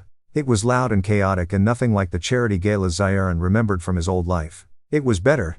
Zairan sat on an overturned crate, watching the chaos, feeling like he was exactly where he was supposed to be. 3 of the younger kids were trying to convince Tank to give them motorcycle rides around the parking lot. Tank was pretending to resist while clearly already planning to say yes. Stitch was bandaging a scraped knee with the same steady hands she used in the hospital. Gospel was teaching a group of teenagers how to play the opening riff of Smoke on the Water. And Cassius was at the grill, flipping burgers, looking more relaxed than Zairan had seen him in years. "Hey. Thanks for watching." Zairan looked up. Tank had extracted himself from the children and was walking toward him, a small box in his massive hands. "Can I sit?" Zairan scooted over on the crate. Tank lowered himself down with a grunt, the metal creaking under his weight. "Got something for you," Tank said. He held out the box. "From the club." Zairan took it carefully. It was wooden, worn smooth with age, the kind of box that held something important. He lifted the lid. Inside, resting on faded velvet, was a patch. It was small, maybe 3 inches across. Black background. Silver thread. A wolf pup standing beside an iron gate, looking out at the world with eyes that held both caution and courage. "It's not an official patch," Tank said, his voice gruff. "You're too young to ride with us. Won't be legal for years yet. But it means something. It means you're one of us. Means when you're in trouble, you call. And we come." Zairan's hands trembled as he lifted the patch from the box. "Every time," Tank continued. "No matter what. No matter where you are or what you need. You call, we ride. That's not a promise. It's a fact." Zairan looked up at the older man. "I don't know what to say." "Don't say anything. Just accept it." Tank's weathered face softened into something almost like tenderness. "Your dad told me what you wrote. In that essay, the one that started all this." "Yeah? Yeah?" "He showed it to me. Read me every word." Tank shook his head slowly. "I've known your father for 3 years now. Ridden with him through all kinds of weather. He's one of the best men I've ever met. But that essay? That showed me something I didn't know. What? That he raised a son who sees him clearly. Who understands what he's built and why it matters. Tank's eyes met Zahiran's. That's not nothing, kid. That's everything. Most fathers work their whole lives hoping their children will understand them. You wrote it down at 12 years old and read it to a room full of strangers. Zahiran felt tears threatening. He blinked them back. The teacher laughed at me. I know. Everyone laughed. I know. Tank put a heavy hand on his shoulder. But you wrote it anyway. You stood up and told the truth about your father even though you knew they might not believe you. That takes guts. That takes character. That takes the kind of courage most adults never find. He squeezed Zahiran's shoulder once, then let go. Don't thank me for that patch, kid. Thank your father. He raised you to tell the truth when it was hard.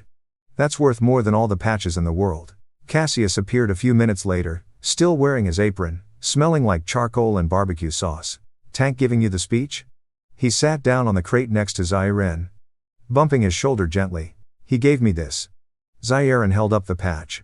Cassius looked at it for a long moment. His jaw tightened with emotion he didn't try to hide. You earned that. I didn't do anything. You told the truth. Cassius turned to face his son. That's not nothing. In a world full of people who lie to make themselves feel better, you stood up and spoke honestly about who I am.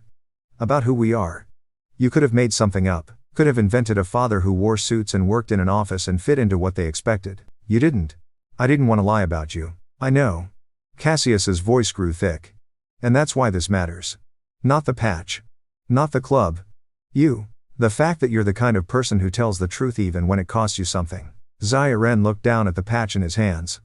The wolf pup beside the iron gate. Small but unafraid. Dad? Thanks for watching. Yeah? Mori Canary. What is legacy? Really? Cassius was quiet for a moment. Around them, the noise of family day continued, children laughing, music playing, the sizzle of burgers on the grill. But their little corner of the crate felt separate, sacred. Legacy isn't what you leave behind. Cassius said finally. It's not money or property or a name on a building. That's what I used to think. I thought if I built something big enough, it would matter. It would last. It would prove I was worth something. But all of that got taken away. Every penny. Every property. Every bit of reputation I'd built over 20 years. He shook his head. If legacy was what you leave behind, I'd have nothing. You have me. Cassius smiled. Yeah. I have you. And I have them. He gestured at the crowded lot, the bikers and their families, the chaos of children and motorcycles and laughter. I have people who show up. That's what legacy really is, Z. Not what you leave behind. What you build that lasts. People who show up. He put his arm around Zahiran's shoulders. Someday, when I'm gone, you're going to remember this day. This moment. You're going to remember that your old man wasn't rich anymore, wasn't important anymore, wasn't any of the things the world says matter. But he had brothers who would ride through fire for him, and he had a son who told the truth even when it hurt. Cassius pulled Zahiran close. That's legacy. That's all it is. That's everything it is. 1 year later, the parking lot of Ridgemont Middle School was transformed. Tables lined the asphalt. Stacked with school supplies, backpacks, notebooks, pencils, calculators, everything a student might need and couldn't afford. A banner stretched between two poles. Iron Wolves Community Drive. 20 motorcycles gleamed in the morning sun. This had been Zahiran's idea. He'd proposed it at a club meeting 3 months ago, nervous and uncertain, expecting to be laughed at the way he'd been laughed at in Mrs. Thorne's classroom. No one laughed. Tank had leaned forward in his chair and said, "Tell us more." And Zahiran had explained about the kids who showed up to school without supplies, about the parents who had to choose between notebooks and groceries, about the way poverty made everything harder and ways people with money never had to think about. The club voted unanimously. Within a week, they had a planning committee. Within a month, they had donations pouring in from businesses across the county who wanted to be associated with the feel-good story of bikers helping children. And now, on a Saturday morning in August, they were giving it all away. Zahiran worked one of the tables, helping families pick out supplies.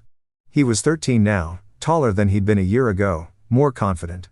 The shadows that had lived behind his eyes for so long had faded, replaced by something steadier. Something that looked like peace. A little girl approached his table, maybe 6 years old. She held her mother's hand with one hand and clutched a worn teddy bear with the other. Her shoes didn't fit right, too big. Probably a hand-me-down. Her eyes were wide with the particular anxiety of children who had learned not to expect good things. Xiren recognized that anxiety. He had felt it himself not so long ago. He knelt down so he was at her eye level. "Hey there. What's your name?" "Maya," she whispered. "Hi, Maya. I'm Xiren. Are you starting school soon?" She nodded, still clutching the teddy bear. "What's your favorite color?" A pause. Then, quietly, "Purple." Xiren smiled. He reached behind the table and pulled out a purple backpack covered in silver stars. He'd set it aside earlier, hoping for exactly this moment. "What do you think of this one?" Maya's eyes went wide. She looked at the backpack, then at her mother, then back at Xiren, as if she was waiting for someone to tell her it was a trick. "It's yours," Xiren said gently. "If you want it." Maya reached out with trembling fingers and touched the purple fabric. Then she pulled the backpack to her chest and hugged it the way she hugged her teddy bear, like it was precious, like it might be taken away. "Thank you," she whispered. "You're welcome." Xiren glanced up at Maya's mother, who was blinking rapidly, trying not to cry. "There's more stuff if she needs it. Notebooks, pencils, whatever. It's all free." The mother nodded. Unable to speak, Maya looked up at Xiren one more time. "Are you one of the motorcycle people?" Xiren thought about the patch in his pocket, the wolf pup beside the iron gate, which he carried with him everywhere now. He thought about his father at the grill, flipping burgers for the volunteers. He thought about Tank and Stitch and Gospel and all the others who had shown up today because showing up was what they did. "Yeah," he said. "I am." Maya smiled. It was a small smile, tentative, the kind that wasn't sure it was allowed, but it was there. "That's cool," she said. She walked away with her mother, purple backpack clutched to her chest. And Xiren watched her go with a feeling in his chest he couldn't quite name. He had been that kid once. Scared. Uncertain. Waiting for someone to tell him he deserved good things. Now he was on the other side. Not because he had money or power or any of the things the world said mattered. But because he had people. He had family. He had a father who showed up and brothers who rode and a community that believed in protecting the ones who couldn't protect themselves. He had legacy. Across the parking lot, Cassius watched his son. He watched Xiren kneel to meet a little girl's eyes. Watched him hand over the purple backpack with a gentleness that made Cassius's heart ache. Watched the boy he'd raised become someone who gave instead of just received. Tank appeared beside him, holding 2 cups of coffee. He handed one to Cassius without a word. "That's a good kid you got there." "I know. He came up with this whole thing. The drive. The planning. Even got the local news to cover it." Tank shook his head. Year ago, he couldn't look anyone in the eye. Now he's running charity events. Cassius sipped his coffee. He had good teachers. He had a good father. Cassius didn't respond. He just watched Xiren move to the next family, the next child, the next person who needed something and would actually receive it. A year ago, he had walked into a classroom to prove that his son hadn't lied. To show a teacher and a bully and a whole room full of students that the Iron Duke was real. He had done that. The teacher was gone. The bully was gone. The school had changed. But this, watching his son give away backpacks to kids who reminded Xiren of himself, this was something bigger. This was the proof that what they'd built actually meant something. That the legacy they were creating wasn't just about protection or reputation or proving people wrong. It was about making the world a little bit better for the people who needed it most. The last family had come and gone. The tables were empty, the supplies distributed, the volunteers packing up what little remained. The sun was starting to sink toward the horizon, painting everything in shades of gold. Xiren found his father leaning against his motorcycle, watching the cleanup with tired satisfaction. "We did good today," Xiren said. "You did good today. This was your idea. Your work." Xiren shrugged, but he couldn't hide the pride in his face. "I had help. That's how it works." Cassius straightened up and put a hand on his son's shoulder. "Nobody does anything alone. The people who think they do are lying to themselves." They stood together in comfortable silence, watching the iron wolves break down tables and load trucks and joke with each other the way family did. "Dad? Yeah? Yeah? I'm glad we're here.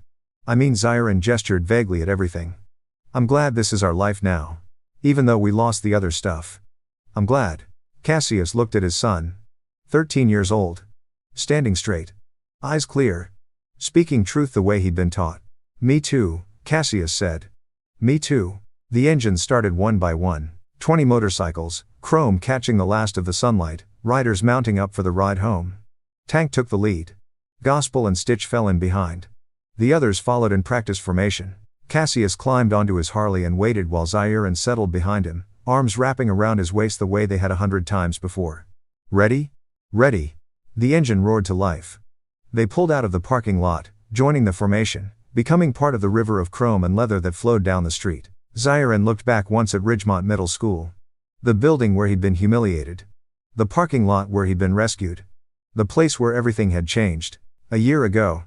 He had been the boy on his knees. Metaphorically speaking. The boy who ate lunch in bathroom stalls. The boy who believed the lies people told about him because he didn't know any better. Now he was something else. He was the Iron Duke's son. He was a brother to people who showed up. He was a kid who gave purple backpacks to little girls because he remembered what it felt like to need something and have no one offer. He was legacy. Not the money kind. Not the property kind. Not the kind that could be stolen or frozen or taken away. The real kind. The kind that lived in what you did when no one was watching. The kind that passed from father to son. From brother to brother. From one generation to the next. The kind that showed up. Thank you for riding with us today. If this story meant something to you, if it reminded you of your own battles, your own bullies, your own people who showed up when you needed them, then I want to hear from you. Tell me in the comments, who's your Iron Duke? Who stood up for you when the world tried to make you small? And if you haven't found them yet, if you're still looking, still waiting, still hoping someone will ride in and prove that you matter, I need you to hear something. You matter. Right now. Exactly as you are. And the rumble you hear in the distance? It might not be trouble coming. It might be help on the way. Subscribe to Bikers Bite. Hit that notification bell. Share this story with someone who needs to believe that sometimes the scariest looking people have the biggest hearts. We're going to keep telling these stories. Stories about fathers who show up, brothers who ride, children who tell the truth even when it's terrifying. Because that's what legacy is. That's all it is. That's everything it is. I'll see you in the next one.